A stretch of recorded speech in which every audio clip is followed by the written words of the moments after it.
பொதுவா உங்களுக்கு பிடிக்காத ஒரு ஆள் யாரு அப்படின்னு கேட்டா என்ன சொல்லுவீங்க?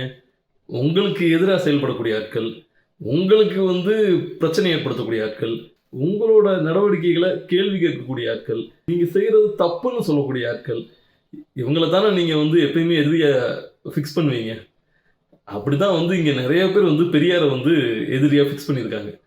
இங்க பாஜகவா இருக்கட்டும், இல்ல நாம் தமிழர் கட்சியா இருக்கட்டும், யாரா இருந்தாலும் இங்க பெரியாரை எதிர்க்காம அவங்களால அரசியல் செய்ய முடியாது. எந்த ஒரு விஷயத்தையுமே அவர் ஆதரிச்சு பேசியிருக்க மாட்டாரு.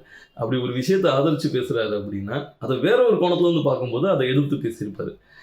குறிப்பா அவரே சொல்லியிருக்காரு, அ ஒரு 2 நாடுக்குள்ள ஒரு சண்டை நடக்குது அப்படின்னா, எந்த நாடு வலு குறைந்த நாடா இருக்கோ, அந்த நாட்டின் பக்கம் நான் நிப்பேன் அப்படின்னு சொல்லுவாரு.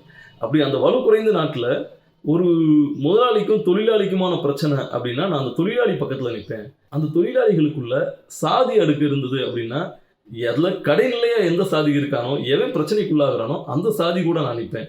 அதேபோல அந்த சாதியில இருக்கக்கூடிய ஒரு ஆண், தன்னோட வீட்ல போய் தன்னோட பொண்டாட்டி மேல தன்னுடைய வீரத்த காமிச்சுக்கிட்டு இருக்கான் அப்படின்னா, நான் அந்த பொண்ணு கூட தான் நான் நிப்பேன் அப்படின்னு சொல்லியிருப்பாரு. இப்படித்தான் அவருடைய எதிர்ப்பு எல்லாமே பார்த்தீங்கன்னா, குறிப்பிட்ட ஆட்கள் மேலயோ, குறிப்பிட்ட இயக்கங்கள் மேலயோ, குறிப்பிட்ட அமைப்புகள் மேலயோ எப்பயுமே அவருடைய எதிர்ப்ப பதிவு செய்ய மாட்டாரு. அவருடைய எதிரிகள் அப்படிங்கிறவங்க தனிப்பட்ட ஆட்கள் கிடையாது. குறிப்பா கற்பு அப்படின்னு ஒரு கட்டுரை எழுதியிருப்பாரு. அந்த கற்பு அப்படிங்கிற கட்டுரை பெண்ணின் அடிமையானால் அந்த புத்தகத்துல முதல் கட்டுரையா வருது. ரொம்ப முக்கியமான கட்டுரை. அந்த கட்டுரைய பெண்கள் எல்லாருமே படிச்சாங்கன்னா, ஆண்களுக்கு பெரிய சிக்கல் உண்டாயிரும்.